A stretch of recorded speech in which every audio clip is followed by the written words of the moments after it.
After this shave removal, we are going to the next concept, which is a 114 series, which is a excision. It is a full thickness removal, and sometimes the physician has to do a repair. The only difference here is in a shave removal, a repair is not needed.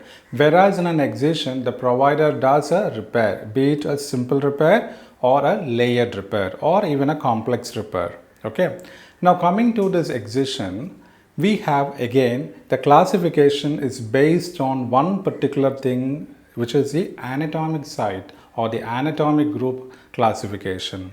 So you need to know whether the physician is going to excise a lesion which is on the scalp or which is on the arms or which is on the trunk or which is on your hands. For that purpose, I would like to just give you a small tip, which is called TAL.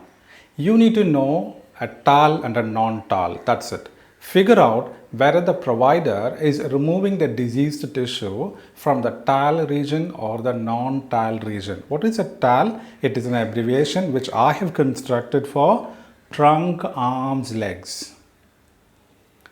So if the doctor is removing from the arms or from the abdomen, you will have to select the code classification which falls within the group TAL, trunk, arms, legs, over. If you think that it is a scalp region or a cheek region or a neck region, it is a non-TAL region. And you should understand one thing, when you say trunk, arms, legs, that excludes hands, feet. Because we say arm is from, it includes the brachium, antebrachium, the arm, the forearm and the wrist. After the wrist, this becomes a hand, right? Same way, same classification goes towards your lower extremity till the level of ankle joint. You will take it under the TAL region. If it is anything after the ankle joint, it comes within the foot or the feet region. Okay.